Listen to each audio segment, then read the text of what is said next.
Welcome back to the Shonen Pulse podcast. This is episode 17, and I'm your host, Yato. Once again, I'm joined by my co-host, Weeb. What's up? And actually, it's just me and Weeb today. It's the Just Us League. Knox is sick, and, sorry we didn't drop the episode a day sooner, which is the normal time, because, Super Bowl and stuff, understandably, and then Knox has been sick for like 2 days, so just me and Weeb today. So sorry we're late, but on this channel, we talk about 9 different manga. Those manga are Centuria, Gachiakuta, Ranger Reject, Chainsaw Man, Don to Don, Galaxias, Ichi The Witch, Kagurabachi, and Astro Royale. If you aren't following some of those, there's going to be timestamps below to help you navigate and flip around and, listen to the segments that you are listening to. Want to remind you guys to like and subscribe. Hit those buttons, man. Smash them, drop kick them, do whatever you like. Drop comments down below if you got some thoughts, comments, concerns, that type of thing. Also, just a bit of a heads up, some news. Galaxias is now bi-weekly, so we are considering swapping it out for Shangri-La Frontier. So if you're into that, let us know down below. If you're somebody who really loves Galaxias, also, make your comment vocal, put it down there, and we will keep an eye on everything like that. But we're thinking maybe in the next few weeks, we'll probably swap to Shangri-La Frontier since that is a more consistent release. But yeah, I think that's it for the intro. Going to go ahead and move into the first chapter of the night, which is Centuria, chapter 41, 3 days later. And Weeb, what you got, man? I love that something that I've been speculating about was actually addressed in this chapter, which was the idea of them actively pursuing Diana would have been like the cause of the actual future where shit goes wrong. And I'm glad that this was brought up and her basically saying, we have no idea what's going on with this. Anything we do could start it or we could avert it. There's no real way for us to really tell. We just got to act and see what happens. Yeah, I really like that they actually mention, like, hey, the things that we're doing might be the thing that causes the whole prophecy, like, in the first place. And I like that they didn't, the characters are smart enough to know that they may be a thing, and it's not just something that we as the audience are like, hey, what if they fuck up and they cause the prophecy? It's cool to see something like that addressed. And I wasn't expecting them to go back and, for us to visit the slave ship again. So that was cool, too. Yeah. That's actually, honestly, that actually shows like another level of, like investigative skill, like to actually like find out everything they know, and even dropping the idea that maybe Diane's mom might be the reason why she is the child of prophecy for this thing to begin with, and that everything just ended up being right place, right time, I guess. Yeah. It's very possible that that she is a case similar to what people were thinking about, like Julian, where like maybe his dad was the king or something. Maybe Diana's dad was somebody big and bad too. Maybe the king's like enemy or something. Like maybe her dad was the last king who got slain and taken out of power by the current king or some shit like that. And he had a child with this woman who became a slave, and now here we go, Diana, and that there's this whole prophecy thing. There's a lot to it, and I like that they're definitely looking into it and wanting to know where she came from and stuff like that. Yeah, true. I also kind of like the prophesiers. What's the name? Elstree? What? Yeah, yeah. I like that we got a bit of her backstory of how like she lived with her with her like prophetic abilities, where she was like, "Oh, you're gonna die in a very horrible, horrible death by the time you turn like 10 years old," and she did die, but the king brought her back, and so she's like, "Okay, when we're dealing with these types of supernatural powers, fate goes out the window. Basically anything is possible." Which is why she's like not set on like why she's sure she can probably change the future in this aspect, because dealing with powers, gifted people, it could change things in various different ways. Yeah, like she has some sort of gift, but it's very clear that like there other gifts can interact and interfere with her future sight. So it's cool to see that the king was able to, I guess, come in and Jesus resurrect her or whatever. I still want to know. I want to know what he did exactly. because I mean, so far we've seen that his family's power is all water related. So like, what did he do here? Maybe. So she got like impaled. There's like wood going through her stomach and chest. So maybe he pulled the stakes out and he like used kind of like a water bending, blood bending type of deal, and he put the blood back in her body and repaired her. Because like when she wakes up, she doesn't have bloody clothes anymore. I mean, her clothes aren't even torn anymore. So like I want to say it's some kind of blood bending. Maybe he like made her heart start beating again, but like the clothes aren't torn or bloody anymore either. So it's like, where'd the rips go? So maybe it's just an art inconsistency, and he did something with her blood, started It pumping could her be. heart. It could be that and like accelerated her healing through her blood, or like straight blood manipulation. But who knows? It could also be like I don't know, like time reversing or whatever, like for a short period of time, for all we know. Yeah, But I like the blood bending aspect, like being able to manipulate blood, since it does technically have to be connected to water in yeah, that yeah, aspect. yeah. Like if it stays in line with what we know from his bloodline or whatever, like blood and water, it like all makes sense. Time, I would like it. Something different. Oh, actually, I don't know, man, because like I would. But it can only work. But it can only work on people other than himself. That'd be a nice limit. Okay, yeah, because I was gonna say like the thing like with JoJo's, like I'm kind of tired of like villains having time based abilities. So it's like I don't want another final villain type of character to have like a time power. Kind of like worn out on that, and I want to see something different. But I mean, it could find a way to do it in a creative way. Yeah, I'm sure. Also, I'm liking how no matter what, every person that's interacted with the king showcases that he seems to be just a chill guy, like a decent person at the end of the day when it comes to others. Now, this could be a big misdirect where he could be fucked up inside, just keeping that locked away, or he could just actually be a genuinely good person that just looks like he's probably a demon from hell with how shaded out his face is. Yeah. 'Cause we- Go ahead. My bad. oh no, sorry, I was just it was just a bit of a tick. Oh, Sorry. okay. I was gonna say it'd be crazy if his face was just completely fucked up and he just like Deadpool basically when the shadow isn't on his face, he just looks like he got burned in acid or something, or he's just got crazy cancer face. Just something real nasty looking. But if he's normal, beautiful guy, that'd be something too. You're right. Like every time we see him, he's like shown as like this nice king, and he's forgiving and stuff like that, and he's if someone comes to kill me, it is what it is. I want to see how he got to his position. Like, what did he do other than like have power? Yeah, and also the chapter ends with us actually getting a really nice setup for for the first big confrontation with basically an entire army of people now, considering that they have to wait 3 days before they meet the person that's supposed to smuggle them across the border. They have to wait till after 3 days are up. But in 3 days is when the kingdom's secret assassin force is basically going to attack them. Now they know their location. Yeah. So shit's gonna go down within the next couple of chapters. Yeah, I wonder if they're gonna make it like if they're gonna get there and attack before they leave, or if it's like as they're leaving they get like sneak attacked like on a carriage or something, and it's like the people who are smuggling them gets caught up in the attack, and it's like Elstree and her assassins versus Julie and his gang and like the dudes who were gonna take them over the border or whatever.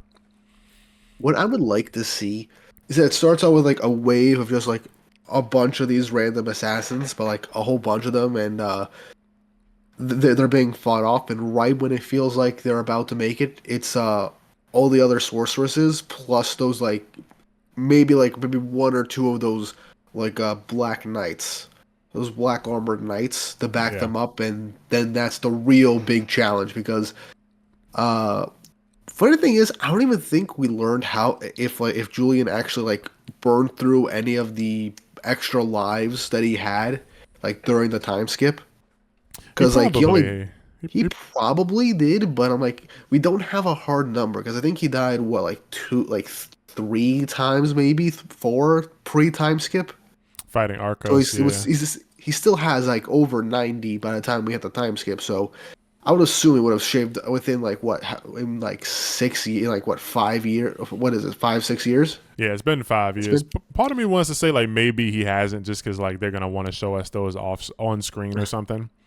yeah, But yeah, I'm curious to see how that's gonna lead. Like, I really hope it's like a well thought out plan instead of just throw everything at them all at once and hope for the best. Yeah. It seems like they have things planned out, and also just really interesting coincidence is that everything's going down on Diana's 7th birthday. Yeah. So I wonder if that's gonna have any real effect on anything. Imagine if she like she awakens like her abilities when she turns 7 at that point, and that's gonna throw a wrench in things. Yeah, I'm definitely ready to see if she's gonna have some sort of abilities. Because I mean, if she becomes this crazy, cold-hearted killer badass, like she can't do it. I mean, maybe she can, but like I can't see her doing it with just a little dagger. Like if she's if she's the spawn of Satan, I want to see what that's like. Give me them powers, baby. Yeah. Yeah, but it's definitely a coincidence. She'll be turning 7 on that day, and happy birthday, Diana. But it probably won't be a good one because you guys are about to get attacked. Yeah. But Lacrima's still here too, so I wonder if Lacrima's gonna like come with them or something. I don't remember. I don't think they said anything, or she said anything about coming with them on this chapter. Yeah, she's been joined to the hip with them at this point, and she's basically in love with Julian, and like kind of treats Diana as her own sister at this point. Yeah. So I'm like, we'll see how that turns out. So we didn't get a name for this other chick, this other nun, the attractive one, unfortunately. But it looks like she's got a good relationship with Elstree. I think we saw that in previous chapters too. But hopefully we'll see what she can do soon, since they're all on the way. And Elstree's saying like, I will kill that child. At first it was like, I'm gonna send assassins and gather all the king's men and all the king's horses and shit, knights and whatever. But she's talking about she's gonna kill Diana herself. So wonder what she plans to do, or if like this is just her like sitting in the back saying like, my order basically will kill the child. But I guess we'll see soon. Yeah. And I don't know, something as far as the lives go for Julian, I feel like we're probably not gonna, like, I think we will probably see all of the lives. Like if Julian is to die, like if he does die in the story, maybe there's gonna be a point where he gets tortured and like just off screen we're told that he dies like 37 times or something, and like not actually show us him dying 100 times. Yeah, that is true. But we'll have to wait and see. Yeah. But I mean, pretty straightforward chapter. I think I'm all spent. You got anything else for chapter 41? Not really. I think I said what I needed to say. Okay. Yep. Well, I guess next week we got something exciting to look forward to with Elstree and the gang all planning to move out. So we'll see where that goes. That's it for Centuria chapter 41.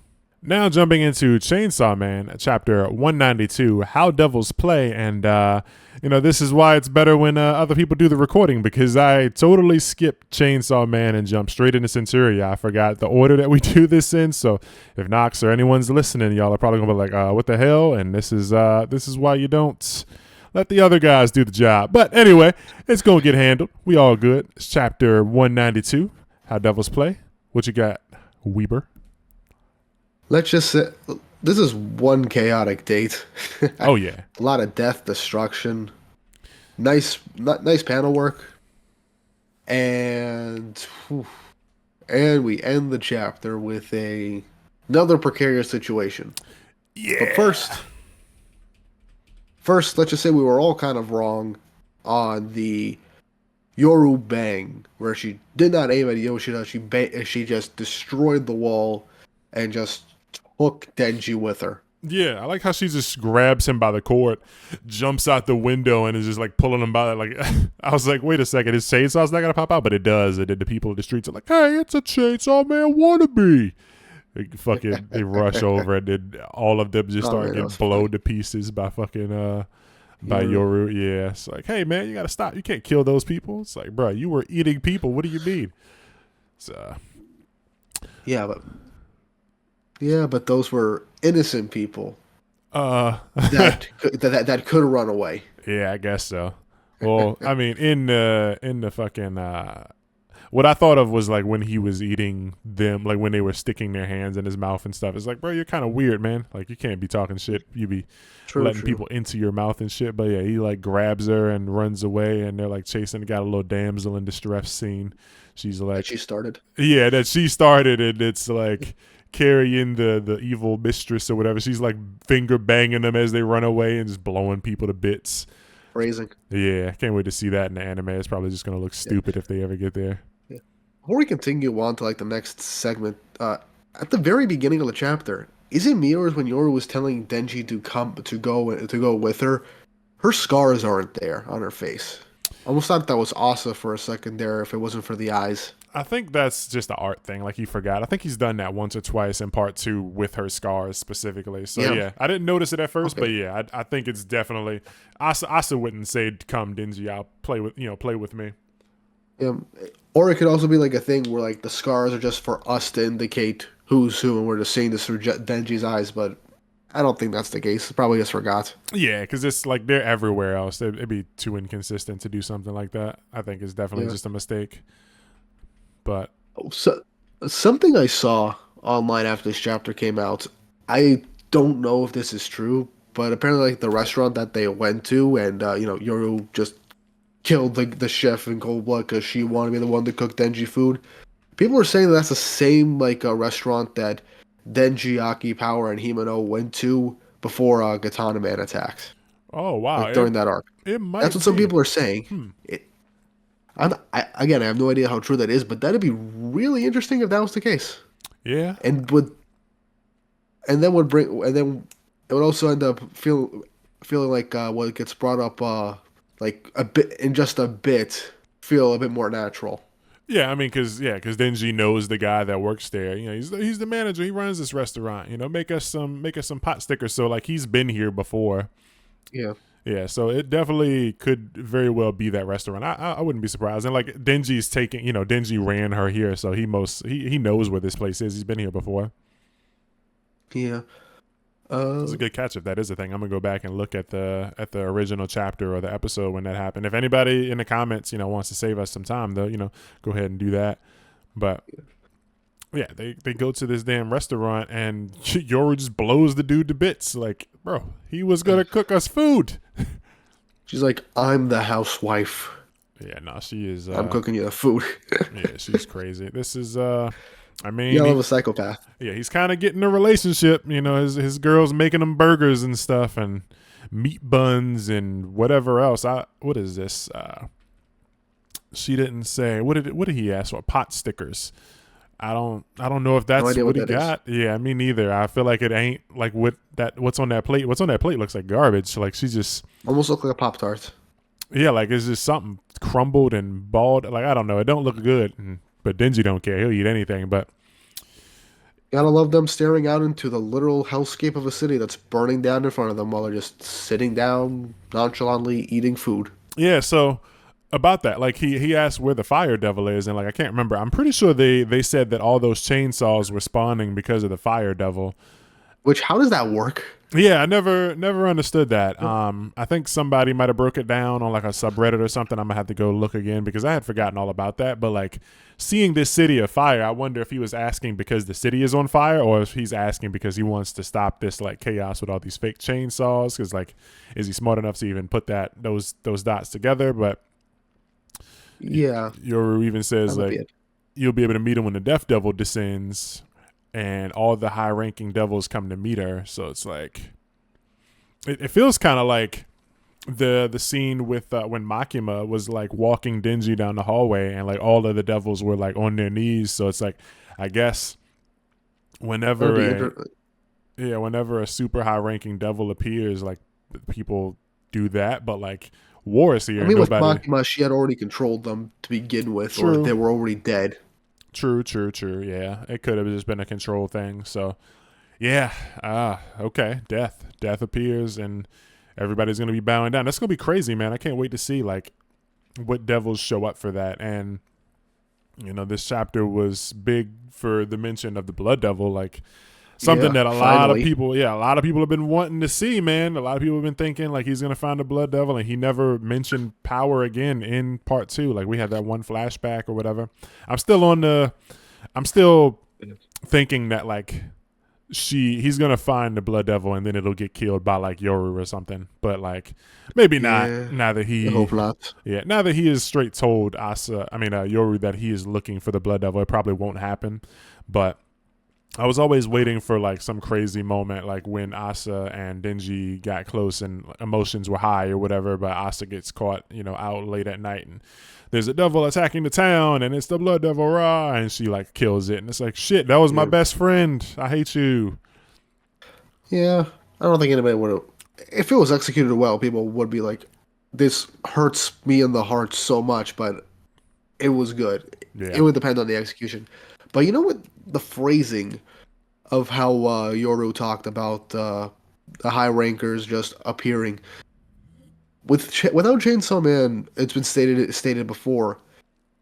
They have to die in hell to come back to be reincarnated on Earth, but with no memories. So they will still have their memories when they die and go to hell.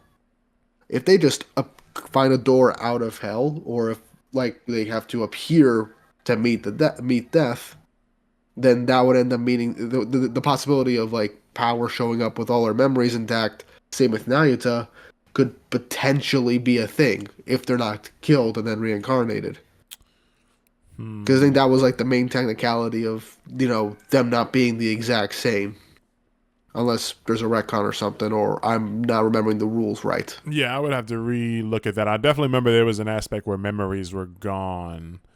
Um, and then like when they come through like a door, they still have their memories because they're still the same like entity. Yeah. But I feel like because like Makima, when she died and came back as Nagata, she didn't have any of those memories. So, Um, I mean, it would imply that she died in hell at some point to come back without all those memories, since it was a yeah, reincarnation. Which it would have to be another primordial fear, or like somebody sneaking up on her in hell. or maybe like just offing herself or something. Like maybe Maybe. some devils like kill themselves when they're in hell so that they can come to Earth. If that's the way it works, I can't remember. It's been so long since like any of that stuff has been important or Yeah. anything. Um, Yeah. but yeah, definitely some stuff we'll have to look back on to confirm. Hmm. There is honestly, this chapter did have a lot of interesting things to go through it when it came to like how death is coming, and honestly, like how long do you think until we actually get that actual like okay, the final arc is starting right now. We got to get things going. How many chapters do you think are we still going to be in that lull stage before things start to ramp up, or do you think we're gonna like have maybe like 2 to 3 chapters at least, and then we'll start ramping up to the big stuff? I didn't think about it. How long I think Chainsaw Man Part 2 is gonna be, and like if I want there to be a Chainsaw Man Part 3, like it's already longer than Part 1 was. Part 1 ended at what 97 chapters, and we're at Nine, nine, 192 now. yeah, five more chapters. It's like it'll end up being 3 chapters more than part one. Yeah, so like we're already beyond it. I don't know. Like part of me wants to say like Chainsaw Man Part 2 is gonna go on for another 20 to 50 chapters, but like it's Mhm. Fujimoto, things can go fast. We can get a lot of information. Like people Yeah, might say like, oh, it's not enough time to do things, but like in this one chapter they mentioned the fire devil, they mentioned the death devil, he mentioned the control devil, he mentioned the blood devil. Yoru talked about like turning him into a weapon again, and Denji was like, it is what it is. Like so many things got mentioned in this one chapter that like Mhm. we don't need 400 chapters to like cover certain things in the story. yeah, yeah. But I am glad for this chapter, for everything, and to an extent, the chaos that the very last page brought upon the community. Yeah, I mean, I'm not gonna get too deep into it, but like, No. still, just goes back to what I was saying last week, where it was like Denzi's not ever gonna be normal. He's not ever gonna like get this growth that people are wanting or expecting until he actually gets some genuine connection with a female character, and maybe it'll happen. Maybe Yoru is like trying to give that to him, but it's still weird because like, what does Asa want? We don't know, and I ain't trying to get into the weeds with that. I guess it's Yeah, just one of them things we're just gonna have to see what Fujimoto does, man, and hopefully it's good. But it's been weird at yeah, some times. yeah. Last thing I want to say is that I am kind of like glad Denji kind of opened up about like the important people in his life dying, and right now Asa slash Yoru are the only real friends he even has left in his life right now. Yeah, So it's just a nice level of vulnerability they're just giving in this situation, and I really appreciate it. It does show some growth for him. Yeah, he always But like, kind of taps into this whenever like he's got some downtime, but it's not like his life isn't in danger. Like when he and was when the in hormones aren't acting up. yeah hormones, but like also like he was because he had time to chill when he was inside the like aging Aging devil realm. space. Yeah, but it was like, I want to get out of here. I'm going crazy. Oh my god, I'm so stupid and horny. And it's like, his he was on edge and shit. But like when he's out here eating the burger and like the world's on fire, chaos is everywhere, but it's not like directly affecting him. He's able to kind of like mellow out and be like, man, I don't have no friends, bro. I wish these people were back. And like I'm still a horny fucking goofball, but like looking for, I'm looking for Nayuta and the Blood Devil, and like shit just kind of sucks, man. You're all I got. Hey, maybe he'll be lucky with like power and Naruto, and who knows? If he's really lucky, he'll find Aki 47 again. Oh god, and get blown to pieces. Hopefully not. I would like to see what he would do, like if the Gun Devil reappeared, like how he would deal with that, or how he would like how that would affect him, like fighting the Vengeance. Gun Devil. Yeah, like Or trauma. Yeah, I'm seeing like trauma and just like, wow, you're still fucking here, like pissed, like angry, fucking traumatized, just all kinds of emotions to see that. And like we get like Aki flashbacks, and like we see that scene again where Aki knocks on the door. Like that would be crazy. I need the Gun Devil to reappear. Yeah. But I think that's it for me for Chainsaw Man. What about you? I think I'm good. Okay, that's going to do it for Chainsaw Man Chapter 192, How Devils Play. Now jumping into Gachiakuta, whatever you want to call it, Chapter 126, Ask Your Soul. And man, oh man, Bangerville. This is what the people have been wanting right here. Just, we start off with follow his backstory a little more, showing how he was willing to do anything. He'd do odd jobs, he'd study. And, he held in his pride or whatever, all that, so that he can join the cleaners and one day hopefully become, a giver himself. And in the end, it happened, man. I got to skip, gotta jump to the end, baby. Glorious. It happened. Finally happened. And I personally don't know if I was like a believer. Like, yeah, I was right. Yeah, characters don't really be dying like in these shonen stories and stuff. And like, I don't know. I was like kind of thinking he might die. Like maybe the hammer would, something would happen. But I mean, something happened. Rudo didn't have to do anything. Rudo just gave him that main character pep talk, and he's like, "Bro, I'm up. I'm good. I'm solid." And his hammer is fucking hard now. This is tight. What'd you think, man? I loved it. I loved that it literally just came down to him just fully accepting like everything about himself, everything he's done up until this point, and Rue just fully like telling him to like get his shit together. Yeah, it's that 2-page spread at the end of the chapter, man. Huge, glorious, powerful. That glow in his eyes, man. Like like he's been waiting for this moment his whole life, bro. Yeah, he's standing there. You aren't done yet. Hammer huge. It's like. That's not like a regular hammer. Like that shit's got like a fucking edge on the top, and then it's got the pointy thing on the back, so he can probably pierce and cut along with the That'd fucking slam. And it's probably got some kind of like fucking hydraulic system or something. Like this thing looks like it fucking do damage. Yeah. I can't wait for next chapter. Yeah, he is gonna beat the brakes off that fucking house. I can't wait. Oh my god, if it's not destroyed yet. Yeah, he's gonna fucking smash that shit to pieces. That's gonna be hype. But yeah, Rudo, man. Rudo had a great moment, and it's like he's looking down at Follow, and it's like, bro, he's remembering Regto and fucking all the pain that he's going through and shit. He's like, bro, get the fuck up, dog. Like, shut that shit up. I know that look, man. You're not giving up. I'm not letting you get up. Wipe that stupid smile off your face. You still got work to do, man. Like, he giving them that pep talk. That's that good main character shit right there. Yeah. If you're gonna blow up at people, then go all the way. Yeah. Like, I know you're pissed. You gotta plant your feet and grit your teeth and just do whatever you gotta do. Yeah, do that shit. Deal with it, man. And he remembered the wall. Like I love that it came back to this when he came into Rudo's room and he saw his bulletin board with all his like goals and stuff, his to-do list: find the killer, get stronger, get back to the sphere.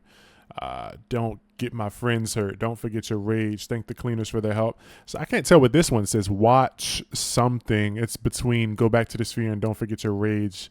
Watchmen series, maybe? Oh, yeah. Okay. Watchmen series. Okay, yeah, good catch. Yeah, so he's like trying to figure out some of these things, and follows like, wow, this guy, he's got it. He's got it fucking his life planned out. Like he knows what he wants to do, and I'm just like just kind of tagging along all this time. And he's, he admits it. I was jealous. I wanted to prove that someone like me could be part of the faceless mob. I wanted to be cool, man. I wanted to be one of you guys. I don't want it to end. And he's like, bro, get your ass up. And he's here. Yeah, He pulled it off, man. I'm hyped. he really did. He really fucking did it. I wonder like how this affects. Like I guess there's got to be some kind of healing factor. Like kind of like when Sukuna like fucking in JJK after he got hit with Kashiba's attack and he like fully incarnated and it was like, okay, I'm healed now. Like when you become a giver, it must give you like a boost. Like you just gain 50 HP because dude was bleeding out, dying. Either that or just pure adrenaline. Yeah. Maybe he's just fucking hyped up on fucking giver juice. And like once this fight is over, he's gonna fucking crash, pass out for like 2 months and not be used. Yeah, I mean, remember, it could also be like like how Luffy fought Katakuri. He had a hole in his side and he fought for like another like 2-3 hours. Yeah, could be something like that. He's got that shit right now. I can't wait for next chapter. But Tamsy's on that shit. We see his like inner androgynous character. Yeah, like what is this? Like it's beautiful the way it's like shown, where it's like his skin is peeling back and you see inside like to his inner domain and stuff, and it's like I got flashbacks to that moment when like All For One was taking over Shigaraki during the Paranormal Liberation War arc for the first time. Okay, that's a good one. I don't think I thought of that. I just was like, this is crazy. Yeah, then again, that last one was more like creepy and horrific. This one was like, oh, we're getting a peek behind the curtain now. Yeah, getting to see how he really feels because he's saying one thing. He's like, I'm not sure, how long am I? We can't let him. We can't do anything. Rudo's the only one that can help. And on the inside, he's like eating popcorn. And he's like, there's no saving Follow. It's all over, bro. And like I was saying Rudo's before, break. Yeah, what I was saying before is like he might not even have to kill anybody because like Follow dying just kind of completes his job for him. He doesn't have to risk himself getting caught or anything. He don't got to get his hands dirty. Don't gotta feel, any kind of way. It's like, yep, my job's done. Rudo's gonna fucking blow up right here. This is perfect. And I just love how in subsequent panels the realization like, wait, what the hell am I seeing right here? Yeah, the popcorn says stoked on it, and he's like, huh? Yeah, I freaking I love when there are like unexpected moments to like go against the villain, especially for a villain as batshit crazy as Tamsy. Like it ends up being both satisfying and comedic, like was shown, and I was happy with everything. Yeah, it was a beautiful chapter, and just seeing this face that Tamsy makes when the house like gets hit with Follow's hammer or whatever. He's just the lightning. He's like this euphoric face or this like look on his face like he's fucking orgasmic or whatever. He's like, ugh, so beautiful. Like his eyes are rolling in the back of his head while the explosion's going off, and he's like, man, I guess he thinks that shit's over. People are maybe the house is blowing up or Rudo's blowing up or something. It's like, oh fuck, that's what the fuck is he doing here? This fucking Follow. It's beautiful. Yeah, you gotta love the unexpected. Yeah, I was not expecting this. I don't know what I was expecting. I thought the house had either blew up or like Rudo like appeared and like Rudo had his hammer or something, but this is even better. Way better. Yeah.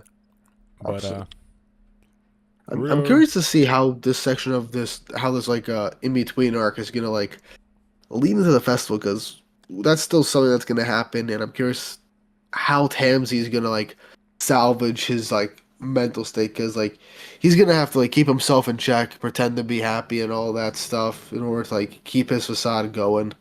I'm curious to see what he's gonna plan to do next. Yeah, he's gonna lie his way out of this and be like, no, I just didn't want Gris to jump down there and get hurt. I figured Rudo had it covered or whatever, or like I believed in you all along. Follow type shit. Yeah. Natural born liar.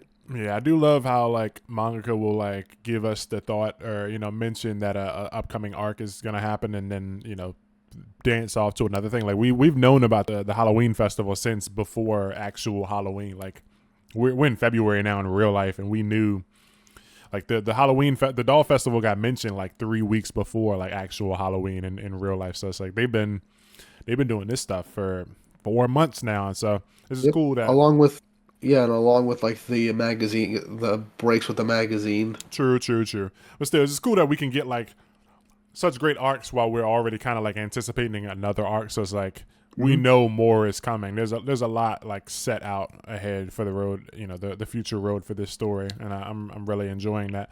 One thing I did notice though is that when we are looking at Tamsy's like inner version or whatever, he's like talking about. He says, "There's no saving Follow. He lit the fire for me. I didn't even have to help. Follow's death on top of Regto's will bloat Rudo's soul into deeper dark red."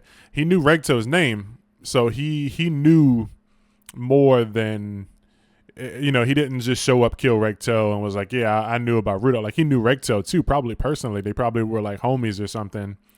Who knows? Maybe they're like faction. Like he left Rudo with Regto with the intent to kill him later or something. Who knows? But knowing Recto's name is, I think, a big deal because he's never said it. And Recto's name, just in general, hasn't been mentioned for over 100 chapters, I want to say. So it's interesting that he Maybe knew his name. that isn't. I mean, if he did go, yeah, no, you're right. That is interesting. Yeah, because like we never saw anything that would imply that they had any kind of relationship, but he knew Recto. And Mhm. he knew that killing Recto would lead to everything that it led to. So just interesting to notice and to think about or whatever. And hopefully we find out more. Like maybe he was Recto's cousin or some shit. I don't know. I feel like they were in the same like group, and there's like with the Yeah, cleaners and the raiders and like some other people, there's just a bunch of groups that have different like goals, and the Watchmen series is kind of in the middle, like kind of a lot of people are wanting to do it. Like there's either the Fanatics, which is what he's a member of, like a fanatical group section, and then there's like the cleaners who they want to unravel the mysteries of the world and stuff like that. And it's just like him knowing Regto says something. It's not just he didn't just go up there and kill a random man and set Rudo on this path of vengeance or whatever. He knew exactly what he was doing. yeah, very true. Yeah, but a great chapter. Just like everyone before it, and just like the next one's gonna be, I want to say today for listeners. This episode will be releasing probably in like an hour or two before the chapter normally comes out. So things that we say will be confirmed or denied or added upon in a few hours. Mm, Yeah, sure. but can't wait to see what Follow does with this hammer, man. Like if he's like fucking slamming the hammer and doing flips and shit, that's gonna be crazy. Yeah, I can't wait to see how other people respond to him too now, because like the support squad people and people like him, they weren't really getting that much respect. And there was the whole like you'll never be a giver whole thing, and it's like now I'm a giver, bro. Like I'm a real deal. I'm going on missions and shit now. So he's probably gonna get a whole lot more respect. Might get a new fucking outfit or something. Who knows? Or maybe they might give him. Maybe somebody might give him a new outfit, and he's like, nah, he and remembers his own Rudo. mask, Huh? and his own special mask, like the others. Yeah, a mask. But I was just thinking like if somebody tries to give him some new clothes, he remembers Rudo didn't want new clothes. He's like, nah, I like my old ones or something. Yeah, though this could end up giving us an interesting thing to look forward to for like the supporters. Like, oh, this like one of us ended up becoming a giver in the middle of a mission. There might still be hope for me. Yeah. Yeah, definitely. Because like a lot of people, like we haven't seen. This is the first time we saw a character become a giver. So it's like I don't know if like they know like kind of the process, but like we haven't seen it happen, and so no one's ever been like, yes, you still can do it as long as you just try hard enough or whatever. So Yeah, it's a big deal to see it happen here. Can't wait to see what happens next and how the world, how the cleaners respond to Follow becoming a actual giver, like other characters like Engine and Zonka and stuff, because he was always the low guy. So just something to look yeah. forward to. Mm. But I think that's gonna do it for me for this chapter. You got anything else? Uh, just ending it off with "I was right," and we will leave it at that. Yeah. I mean, I think you definitely were more of a believer of him becoming a giver than me. I was on the Mm. fence, but I don't know what I was thinking, but I'm happy with what we got. Kaorana delivered. So Yep, as always. Yep. That's going to do it for Gachiakuta 126. Now jumping into Galaxias, chapter 19, Fire Cover. And we're back with, I think, our first bi-weekly chapter. It's bi-weekly now, right? Yep, completely Yeah. bi-weekly. Yeah, so bi-weekly, so there won't be another review for this for 2 weeks if we decide to continue. But if you missed the intro, we will probably be replacing Galaxias with Shangri-La Frontier since it's more consistent. It's a weekly series, lots of chapters and anime, and it's really good. All of us read it, even though Knox isn't here today. Bless him. But we all read it and we all enjoy it a lot. Weave hasn't gotten to talk about it much, but me and Knox have talked about it before in the past and really like that. So yeah, if you're into Shangri-La Frontier or if you haven't checked it out, you should give it a go because we're going to be most likely covering that soon. But for now, Galaxias is here, baby. And what a chapter. This is one of them chapters that makes me wish, man, why'd you have to go bi-weekly? Because now, like, we might stop talking about you. But this was a banger. What'd you think, man? We see the new love of my life in action.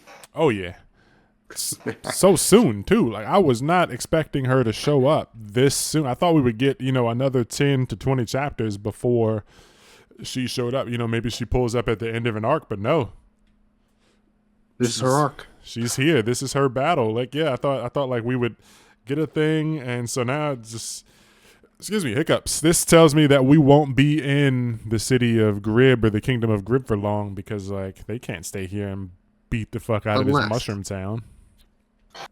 Unless, like, this chapter, we saw Schmidt, like, go after someone in a hood that ended up warning him that they're going to be here soon. He's like, oh, it's probably, like, Antares and Yerkes and Kerner. Maybe there could be, like, a secondary antagonist. And maybe we all kind of figured this was like this big grand conspiracy. And even in this chapter, Gio's like literally considering, why did Yuri Holst tell them what he told them? He basically just said, come find me if you can. Very Jing Freaks. Yeah. Like, I got real Hunter x Hunter vibes from that interaction alone. For sure. And she's trying to put the puzzle pieces together, wondering why is he doing this. Now, I do believe that there is some kind of wider conspiracy. He probably didn't kill the king, or if he did, there's a different reason for it. So, depending on how this arc ends, either things will end in like a draw and they have to run away, and for somehow, some way, get away from Antares, even though it took them relatively quickly, seemingly, to find them. And maybe Antares will be like a overarching antagonist for the first few arcs, kind of like how Smoker was with Luffy trying to hunt him down to an extent. And only this time she will most likely not be turned into a joke, hopefully. Yeah. Or something will happen in this arc where they'll have to do like a temporary alliance, or they'll discover some shit ain't right in this kingdom. Everything going on with Yuri Holst is definitely not what it seems. And maybe we could put a temporary alliance to figure this stuff out, because you might be the key to figuring all this out or whatever. That could be something, or she could just lose this arc and we just see her in brief flashes here and there for the rest of the series. But I would rather it be like a draw or like a flat out loss and they get away, and she keeps coming back. It's just hard to imagine it happening other than Nerade just being a baller. But I don't want to see him ball out of control right now. Like he's been getting a bunch of dubs. So I kind of want him to get an L or something. But yeah, this goes with chalk. Yeah, but this also isn't the type of the character that you take an L to, because an L against her is your fucking country being chopped in half. It's how do you survive that? But I love that she's basically that the Zodiacs are basically compared to literal nukes. Yeah, she's ridiculously powerful. I guess so. You said how she found them so fast. The only thing I can think of is they somehow knew that they would go to Yuri Holst's crib, and she was like, "Yeah, I know where he used to live," and she just flies over there immediately. But other than that, there's got to be either somebody snitched, or there's some kind of sensor thing going on. Maybe somebody's got some kind of sensory ability or something, or she could smell Nerade or something. I don't know. She as soon as they got to his house, she appeared, and that's kind of crazy. It's possible. It's always possible that they were just there in advance, just waiting for somebody to enter his house. Or it could have been like a booby trap. Like maybe the I was wondering like the ants carrying the grasshopper and spinning it around. Maybe that's some kind of like camera. Like somebody's ability is to like use insects or something, and they just It's left possible. the insects here to like watch the house or something. Or maybe Yeah. like I was thinking maybe the insects are like doing something in this like Yuri Holstis thing. Like if they can decipher like what the insects and the grasshoppers are doing, they might find like a secret, bookshelf that leads to a fucking hidden staircase or something like that. Because it's Yeah. mad random that this is just happening. Yeah. I will say I do like how Schmidt's like there might be some secret compartment somewhere. Jill's looking all over the place, and then eventually she and Nered find a literal, very, very suspicious door that looks like a I'm gonna say dragon tail, and then just opens and like, oh, this part of the house is completely gone, just leads to absolutely nowhere. And Yeah. I think either that was just there for like a really solid bit, or it's a misdirect in some weird way or form. But I'm kind of dancing around this. Antares's entrance in this chapter is just like aura incarnate. Yeah, for sure. Like like The you introduce fucking when you introduce like an important or really powerful character, you have to make an impression, and a lot of times it's how they're drawn plus the panel work. She cut the literal panel in half, yeah, that speech bubble and was all. insane. I was like, huh? Like speech bubble, Geo's getting chopped, and just this is crazy. How is Geo alive? Like this is insane. I think she just barely missed it. Yeah, did Geo get a bruise or anything? Geo's got some scars, but Geo doesn't have like a cut. But yeah, this is I don't insane. think And so. then like the page where Antares is standing on like the mushrooms. It's just like the page where Narade was standing on the rubble in the prison or whatever. And Yeah, it's like the and same page, but the fucking mushroom falling in the back, that's so cool. Like she got there yeah. so fast that like the shit she cut hasn't even fallen down yet. Yeah. Yeah, I do like the mangaka actually posted that near raid page that he drew, and on Taurus he just did the sun and the moon emojis. Okay, I like that. Oh yeah, because I So guess it's nighttime here. yeah, and also like there was the hole in the ceiling that near raid made could be taken as a sun in the way the mushroom is behind Antares could be looked at as like a crescent moon. Yeah, you're right. You're right. That's crazy. I Yeah, like that. but man, oh man, I just want to. I need official like real official colors for Antares. I want to I want to get some of these panels like colored and turned into like my wallpapers or some shit. Yeah, yeah. We don't have anything for her colors yet. We need that. Hopefully, the next chapter. Just like he just posted like an old drawing of her that he made like a long time ago Oh, I'm gonna have to look that up. on Twitter. I'll share it with you after the podcast, but Okay. yeah, it's interesting to see how things are. But oh man, I'm excited for this fight. It's going to be really cool. And Kerner's going to fight Schmidt, so I'm curious to see how Schmidt is actually going to fight against her.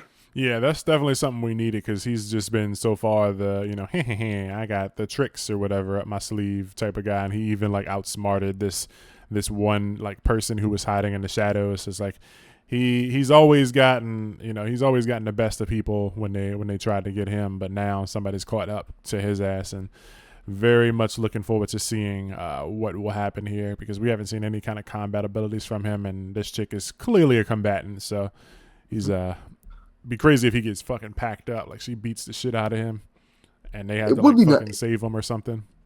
Yeah, it would be a nice. It would be a nice bit of consistency. Like, okay, he's a dragon folk. He is supernaturally stronger than a lot of other people.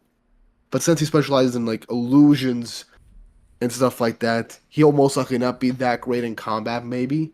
Yeah, And Kerner seems like since she's the spider dragon, her webs are mostly going to be used for like capture and restraining people. So it's going to be an interesting way. It's an interesting matchup. One for restraint, one for just literal escapes. yeah. And it's like I if she blocks off all your entrances and lays a bunch of webs down, it's like yeah, you might can genjutsu, but like you can't move where you're going. yeah. A part of me really wants to see how the mangaka is going to like panel that fight because one thing we can all say with the Galaxias is that the panel work has just been really great, especially with a lot of these fights. Yeah, it's been getting better and better. Yeah. This chapter just is especially with the Mm. panels getting sliced from Antares. That shit was cool as hell, man. Yeah. So, I'm gonna bring up one other thing but how do you think? What do you think is gonna happen with Gio and Yerks? Do you think they're just gonna like sit back and watch Nereid and Antares fight, or do you think Yerks is gonna try and kill Gio while Antares is busy or whatever? Because like Gio's the only one there that isn't a dragon folk, and she only really did that one trade against Yerks once, and I doubt that'll ever work again. So our best option would have to be like somehow getting Yerks in the way of one of Antares' attacks or in the way of their fight or some shit. Or Yeah. just like, you know what, this is a literal war zone.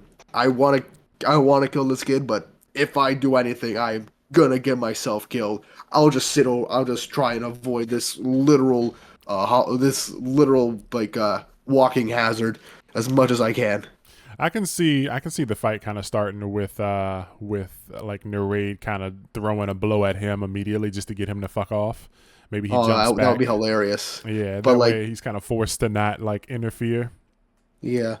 Oh man, it would be awesome if he's like in the middle of it fighting on Taurus. Nero just manages to take a step away, punch Yerks, and just yeet him out of the area and just knock him out for a second time in a row with no effort. Yeah, something like that, or like I could see Geo, trying to run away, or maybe like Narade tosses her into the water because remember there was like ocean behind the house, so maybe he chucks her in the water or something, and she's trying to swim away, or maybe like the guy who brought her to the house is like chilling there with like a boat, and he chucks her into the boat or something, or he knew that like these people were coming, so he's like he helps grab Geo and tries to like smuggle her or something, get her out of there. Somehow Geo's just got to get the fuck out because she's not the combatant type. Like, yeah, she can do some cool shit, some crafty shit, but like, she's Against kind of against Yerks, who kind of already kind of knows, yeah, this girl's kind of crafty. I'm not gonna underestimate her again. yeah. He's not gonna underestimate her again. And the big boss is here. Like, he's not about to look. He's not about to let her fucking catch him in a bear trap or nothing right here. Like, they're surrounded by nothing but rubble too. It's not like she can lay any traps. Like, everything got blown away. This Yeah. isn't this I, isn't her turf. I would like, and this is gonna uh, go into another thing I want to talk about in a second, but something I'm curious about is let's say she's trying to run away from Yerks. What if she does end up finding like a secret compartment or whatever from Yuri that was like left behind? And what if the book that just plopped out of nowhere is the actual key set up for Geo to find? Because it's the same book as in chapter one, Galaxias, Yeah. where she got Nereid's name from. So that's gotta mean something. Yeah, for sure. Yeah, maybe there's a key or something, or when she touches it, it like does something different. But I could definitely see like them stumbling upon like Yuri Holst's like secret research lab or some shit, and she finds like a dragon gun or something to blow Yerk's back or some shit, or like maybe Antares is like, huh, I they said, where's your tail? What if she like asked Geo like, where's your dragon tail? Like, why are you hiding it or whatever? And Geo's like, what are you talking about? I'm normal. She's like, nah, Yuri hosts your dad. You're supposed to be a dragon. Where's your shit, bro? I would love that was the case because like we were like the three of us were talking with we were all talking about like previous chapters like how like they established, oh, Gio isn't much of a combatant and she feels like she's useless in these situations and she can't contribute much in the actual fights. What if this arc, now that they're in Yuri's hometown, and let's say something comes along, what if Yuri like suppressed her dragon genes, like some advanced way of like how Nereid made himself like partially human, Yeah. and like it just made him pop out with even more like condensed strength. So I What if that can was like what if that was like Yuri's way of like making sure that if the time comes when if Geo ends up like actually accidentally or awakening like the dragon power that was held inside, she's stronger than what she would have been originally, or at yeah, I least she can starts to awaken these powers in this instance, and that gives her an edge to get away. that's the way I can see this being like a stalemate. If somehow she awakens like a dragon tail and some dragon powers and she berserks out, like she goes like when Naruto had like 3 or 4 tails and he couldn't control it and he was just going crazy. Like maybe everyone's like, oh, whoa, what the fuck? We got to get out of here. And she's like, she can't control it. She's this Yeah, berserk dragon. yeah. Oh, some people are saying, oh, imagine if she turns into that kaiju dragon from the one shot, which I doubt, but imagine if that was the case. Yeah, she just becomes like a colossal titan or some shit and just fucking levels the town and everybody's got to get the fuck out. She, Yeah. she goes on a rampage, destroys all the mushrooms, and then passes out. She wakes up, nobody knows what happened. She's like, "Oh, where am I?" And the raid's like, "You were fucking crazy." And fucking Schmidt's like, "Yeah, I like you too now. You're kind of cool. We're gonna keep you Yeah. around. I gotta research you, see what makes you tick." And she's like, "What the fuck happened?" She's got a little baby tail. That'd be. I would look. As much as I like Geo just being like the more grounded human element in this series, I would love to see her get like awaken or get powers. I feel it would definitely balance things out a bit more. Yeah. I feel like it would fit more like if it was something that she couldn't like control, like if it was just like a berserk thing, or like once she got her tail when the moon came out she went crazy if she saw it, or something like something that she can't rely on. So like if it happens it's not good for her. She doesn't want to become a dragon, even though she's like excited, like, oh my god, wow, I can't believe I'm also a dragon folk and I got crazy cool powers. She'll probably be excited as shit when she finds out, but like I would appreciate it more if it was something that she couldn't control and she still tried to get by on her wits and being crafty, but getting her ass beaten, pushed to the limit, kind of forces the dragon folk blood to boil, and she becomes like dragonkin type shit in the middle of a fight. Yeah. All I know is I do feel like that book is gonna play a major role or have some hint to like what's going on with Yuri Holston and everything and Nered, because yeah, something's up with that. Yeah, I guess like maybe like what if like fucking I gotta go back and look at chapter 1, but I don't think there was ever like, I was gonna say maybe what if like the version of her book that she had was missing like a page or something, so like she never knew what was on page 7, and then she looks at this one and it's got like page 7, so she learns something about herself and all the dragon stuff. Like it's got some crazy lore for the story that she just was missing. Or like, does she even have the book on her right now, because she's got her backpack before like when they're walking in the house and stuff, she's got a backpack on, so maybe the book is with her, so she carries both books, and it has like a bunch of mysteries are revealed in there, where to find the Dragon Balls type shit, something. Yeah, that could be the case. I mean, it was studying the dragon source, the source of all dragon power. So who knows? Maybe he like hid. Maybe it's like those. It could be something similar to like the books from Gravity Falls, the journals from Gravity Falls, where they have like hidden messages and hints in it. Or if you bring all of them together, and there's like pieces of a puzzle you can put together. Yeah, I With a haven't hidden code. I haven't seen Gravity Falls, but like that's kind of what I was thinking. Like we get some kind of shit where you bring the books together. Like maybe there's like 6 Galaxias books, and when you collect them all, like you put certain pages together and shit a certain way, and it makes a map or Yeah. something. That'd be cool. Yeah, I think you Especially just pissed off. I think you might have pissed everybody off saying you didn't watch Gravity Falls. So you gotta do that immediately. yeah, I had planned on it. Gravity Falls is the one at like a camp, right? Like a summer camp. No, No, what am I thinking it's of? Let me look it up real something quick. else. Um, Yeah, we'll think about it later. yeah, but I do love this final page though. I love one thing I love like a lot in manga is these like face off pages where two characters are fucking squaring off, and one's on the left side, one's on the right. We recently got that with Rudo and Follow and Gachi, and it's here again. It happens all the time, but it's just cool as hell, man. He shows up, Yeah. and she does not And care. other tales are like intruding in each other's panels. Yeah. Okay. Yeah, I did. I looked it up. Gravity Falls. I've seen a couple of episodes of season 1, but I haven't seen much. It's something that I'm gonna come back to. I got Hulu, and I'm gonna watch it on there.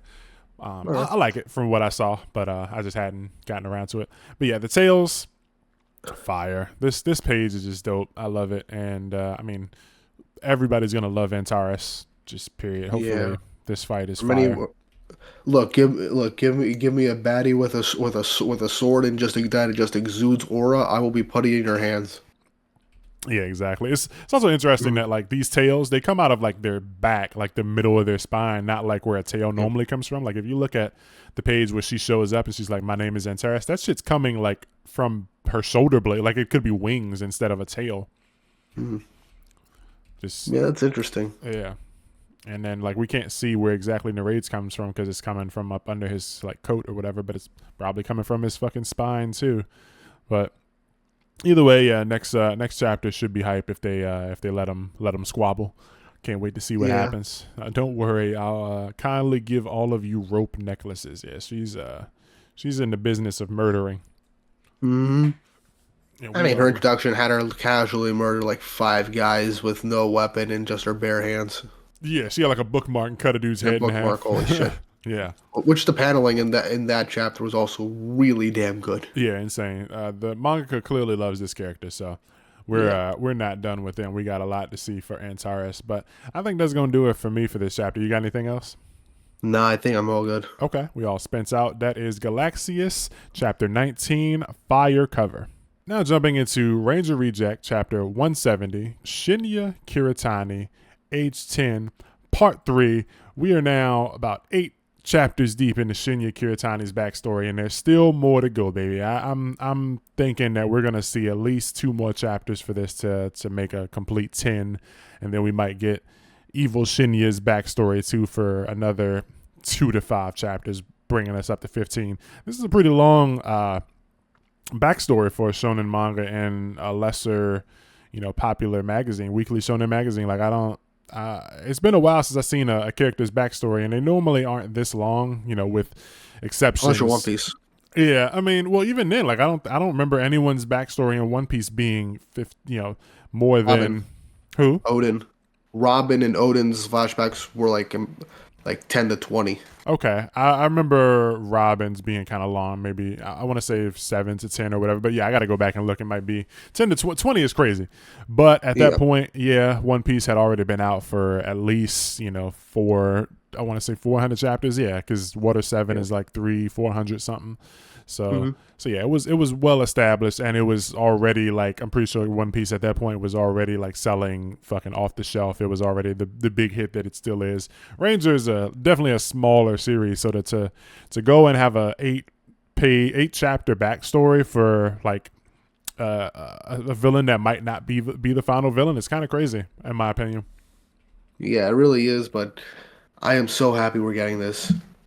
Yeah, this is It's been such a blast. Yeah, it's great stuff seeing Shinya's backstory, and this color page is beautiful. We move on thanks to those days never coming back. Shinya and I want to say Hitoko was her name, walking through the fall leaves or whatever. So we're about to be in springtime now though, but it is what it is. Yeah. Oh man. This chapter had a couple of things. First off, I'm just gonna get this out of the way. It seems like Sosei has always had the capability of murder. Yeah, it's kind of his thing. He just he wakes up and he murders people. Yeah, it's like, you're not part of the show. Dead. Yeah, he kills the shit out of people. He does it very well. Like he would make a good hitman. We've seen him kill many people. He soloed basically the entirety of the yellow Ranger Brigade for the most part. Yeah, that and like without powers. He fucked up all those guys, the Kurokos, back when they like ambushed him when he was trying to save Sine. And then we've seen him, here just beating the shit out of these people, and it's ripping the tentacles off of this executive. Like he's mauling this thing and smiling. Like you could see the grin on his face and the silhouette. Yeah, which wholly original executive we've never seen before, which interesting. Yeah.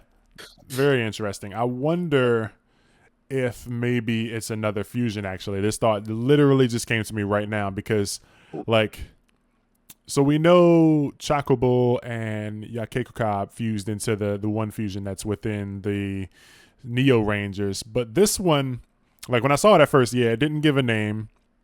And it doesn't say what executive it is, but it has kind of tiger stripes and tentacles, and the tiger executive had like octopus tentacles, but they were kind of different. And so it does not look like the tiger executive, but it has tiger like elements.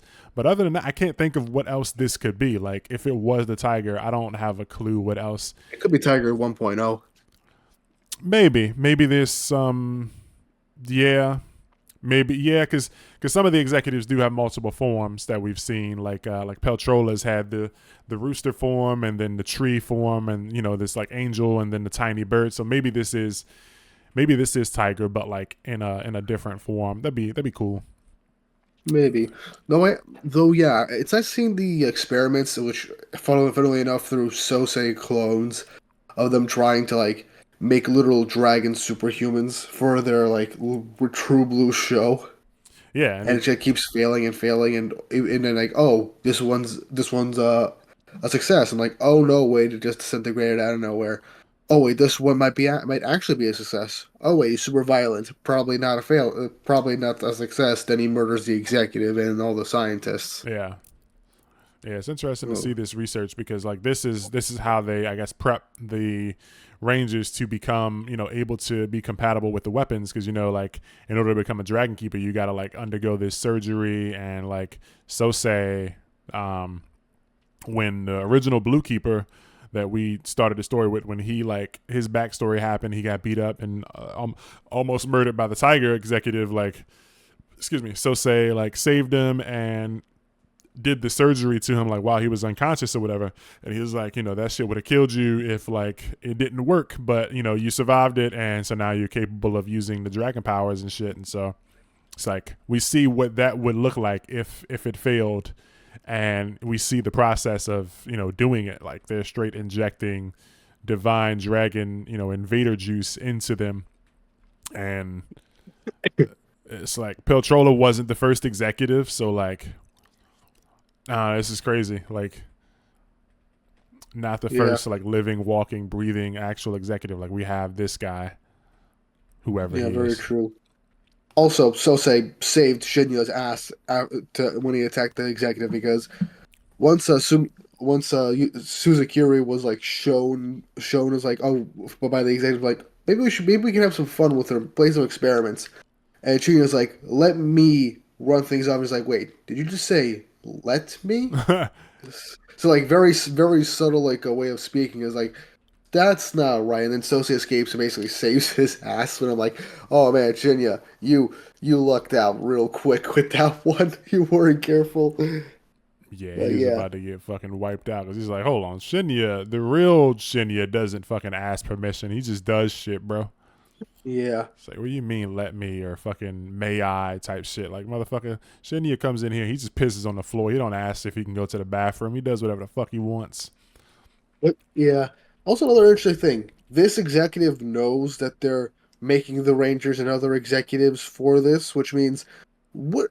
Which shows that Shinya was either going to either a erase that executive's memories to make things more authentic, or maybe this guy would have been like behind the scenes, like placing things in order to make things more believable, if that was the case, or just keep in the background as like a right hand man on the invader side, make sure things go smoothly. Well, a lot of them were cases of like it seems like the invaders might have like wanted like they like Izome's case where she kind of became an invader after like overuse of the weapon and her like mental state wasn't right.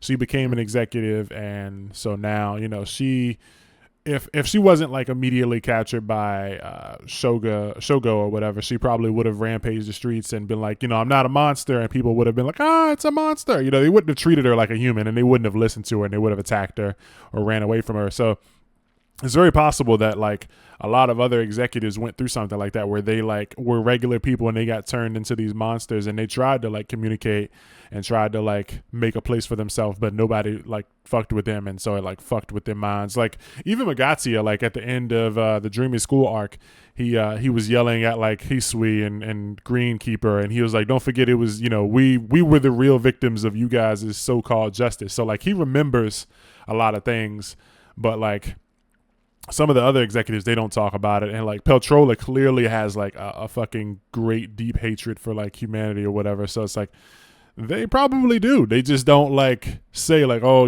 woe was me I was mistreated they're probably tired of trying to talk and they're seen like a monster so they're like fuck it we'll be the monster. Hmm, that is a good point. Yeah, Hmm. and it's just like this guy just we keep getting executives that like don't kind of like fall because we told that yeah there's 12 executives and then like we get the fusion which that's fine but then we get this guy and we get Yuli Merida was another that wasn't part of the original 12 or whatever and it's like is there more than 12 did they not Yeah, start counting that's 12 good. until a certain point or what? Yeah, I mean, it could have just ended up being like, I don't know, needing replacements for the 12 or something, or like backups for all we know. As like Yeah. great endgame twists. Yeah, it's like, oh yeah, congratulations, you beat the 12, but the secret invader armada has more generals in their midst or whatever, and more of these guys pull up. I can see it. Yeah, But yeah, this guy, he's got a freaky cool design. I definitely was shocked to I like love it. see that. Like when he was like, Kiritani, you're back. I was like, whoa, what the fuck is this? Who is this guy? Like, we've never seen this dude, and he looks cool and freaky. Like, Negi's doing a really good job with the monster designs. They're super freaky, and he always finds a way to make you ask questions, because it's like I see these octopus tentacles, and like I remember the Tiger executive had octopus tentacles. So it's like first thing I'm thinking is this dude's got tiger stripes, he's got tentacles. This is the tiger in some form or something, but at the same time, no. It's like I want to know what the fuck this is. Maybe it's a fusion, or maybe it's like you said, his previous form or something. I don't know. I'm Yeah, that might excited be to the find case. out. Yeah, and then we even see the fish. So like it confirms that Shinya Black was like spying on them with these like manufactured fish or whatever, and like looking around and stuff like that. Yeah, that could be the case, or it could just be like also part of like evil Shinya's way of like doing these experiments or something. Like, guinea pigs before like testing it on the fish or something before doing it to humans, maybe. Yeah. That could be the case. Humans seem to be getting, yeah, like this executive, he even like sounds excited. Like when they're looking at Peltrola, he's like, the humans seem to be getting better at controlling the divine dragon's power. It should be a matter of time before a human divine dragon is born, and then I'll finally get my debut battle. Oh, how fun it will be! We'll destroy all of the human divine dragons and conquer the world. So it's like he's looking for a fight, yeah. Yeah. But Shinya is, I mean, Sosei is not the fucking fight you want. The dude is real. The mon Who's the real monster in that instance? Yeah, don't fuck with him. I can't wait to see what happens in the next one after this, especially because like looks like some of his memories are coming back, because at the end he says like Nissan, and we know that he had a sister and he's had a bunch of flashbacks with his sister. I wonder, like, is the previous Sosei that we had the one that like is the I wonder which Sosei is this. Like, did this one eventually get killed? Like, does Shinya come and kill him, put an end to this, and then we, continue? Or, like, is this the same Sosei that's lived for the last, like, 13 years and been the Dragon Keeper or whatever? It's something that is going to be interesting to find out soon. Hopefully we'll find out Yeah, we're this week. definitely on track. We're definitely on track to have all this like brought back into the present soon. Yeah. And, like, yeah, like how is he gonna get out of here? Shinya, good Shinya, he's running, out of the shrine, and he gets to the edge of this mountain, and it's like, bro, there's nowhere to go, bro. You're on this fucking island with this madman and a bunch of monsters. Like, oh man, cannot wait to see the new chapter this week. Hopefully it comes out sooner than later, because this one was posted on like Saturday. But yeah, another fun, action packed, mystery riddled chapter that also answers questions. Negi loves answering questions and giving us 6 more at the same time. So, Yeah, very true. Everything. Definitely gonna have to reread the series at some point so I can fully appreciate what we'll end up getting. yeah, because a lot of this stuff, like once you get the context, 100 chapters later, it makes a lot of those earlier moments, it shines a new light on those. Like just the Suzukiri and Yellow Dragon Keeper relationship, like a lot of their dialogue is like really crazy now that that like he killed her whole family and just let another version of himself raise her. So it's like crazy stuff. Yeah, that's freaking insane. Yeah, but I think I'm squeezed out for this chapter. You got anything else? No, not really. I think I said what I needed to. Okay. If we forgot anything, people in the comments let us know. But we'll be back to talk about the next Ranger next week, baby. That's going to do it for Ranger Reject Chapter 170, Shinya Kiritani, H10, Part 3. Now jumping into Ichi the Witch, 21st Hunt, Chapter 21, How We Live. And it's a good chapter following up the most recent chapter after it, obviously. Where we learned about the fate of Ichi and how he, seemingly didn't care that, his death would come when he takes the world hitter magic, but we get a little more information on that and, see how other people feel about that. Like I was saying, Discaris was definitely not pleased, so she had some words to share with Ichi and with fucking Togais, and everyone was mad with what's the fortune teller one's name again? Crap, I forgot. Yeah, I forgot the name too. But Clown Girl. Yeah, Clown Girl. I'll figure it out. Flip through, but yeah, I like the chapter, man. It was really good. What you think? I really enjoyed it. I like how the whole Ichi dying thing literally wasn't until after he fought the World Hater, because apparently he wasn't supposed to face him this early, and so that changes the whole prophecy. Yeah, and that's something I was saying last week too, where I think they might have gotten the prophecy at one point, the World Hater's gonna show up, and then the person who gets the Aurora Magic's gonna beat it, and they're like, okay, it is what it is, and a couple of days go by, and then when they actually go fight it, he passes out, and it's like, oh yeah, the guy who's gonna get it is gonna die too. So it's like, well, shit, man, we could have fucking told us this, a month ago. We knew that this. He was fated to fight this thing and beat it at one point, but we didn't know anything about dying. That's a whole different story. And it's Jiki Shirone. Jiki Shirone was the name. Found it. But yeah, I love this character, man. Can't say it enough. Their appearance and this first page holding the little version, the little chibi Jiki Shirone plushie thing. This is cute. Hopefully when this makes it big, we get little plushies of this. This will be cool little collector's item to throw on your shelf.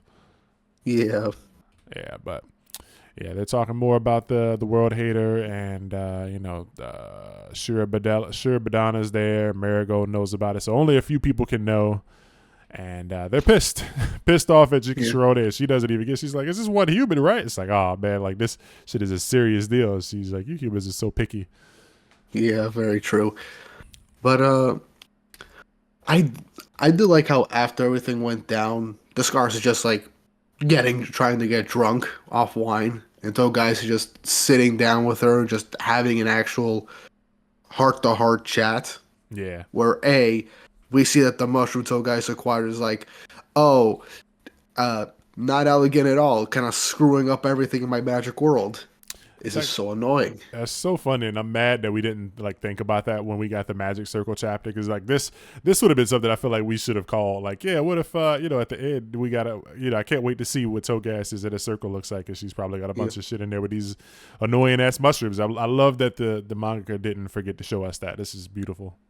Yeah, I'm actually mad I didn't make this comparison earlier, but I got a comment on my recent Galaxias video being it's crazy how right now in Galaxias we're in a location that's all about mushrooms, and in Ichi the Witch we finished a previous arc that started all about mushrooms. Oh yeah, I didn't even think about it. Yeah, and funny another thing, I literally there was a manga that I had been reading. It's a monthly series called Doku Doku Mori Mori. I think it translates to. I've seen it. Yeah. I somebody in one of my group chats started reading it, and I was 7 months behind, and I was like, man, let me go ahead and fucking finish this series before I get spoiled. So I just went and finished reading it 2 days ago, and it's all the characters are mushrooms, and they're tiny, and it's really good. I'm gonna put in a video one day, but there's some mushroom classism, racism stuff going on. There's the edible mushrooms and then the poisonous mushrooms, and they're at war with each other and shit. So it's really good.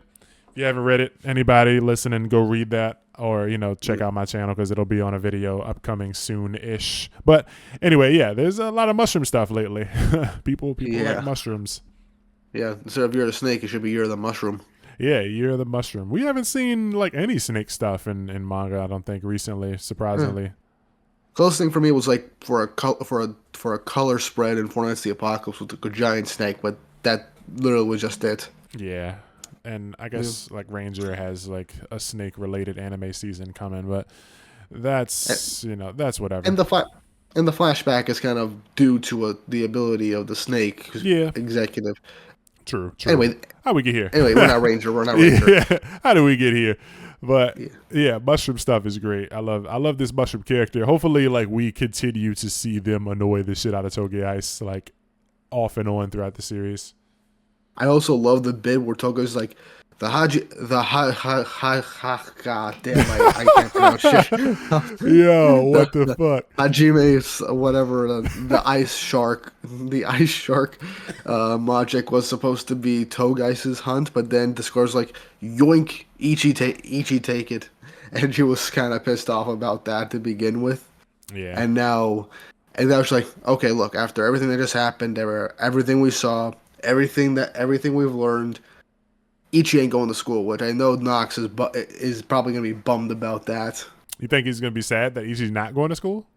He was one of the ones advocating for Ichi going to school. I think it would have been nice. I still think it's gonna happen at some point, but maybe we just won't get. Classes and some classes or something on Yeah. like on and off. He'll definitely learn by like going straight to school. It could have been fun, but like, how long would you be able to keep that going? Then again, the more I think about it, the funnier it would be. I mean, they do it in Aruma, but like Aruma-kun sets up like a hundred That's kind of the base class. of the school. Yeah, and like it's the base, and like the story immediately like establishes that there's like a bunch of student classmates or whatever.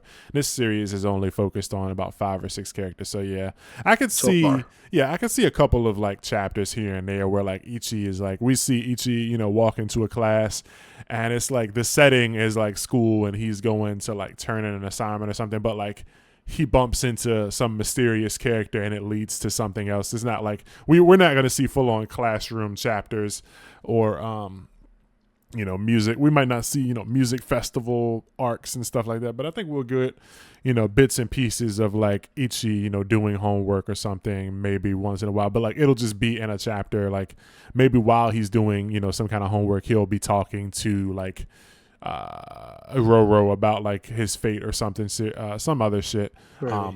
Speaking of Roro knew about his fate before they were told, because like this they said that this happened like a day ago. This second fortune came through and was like, Yeah. we knew, but this prophecy came to me just yesterday.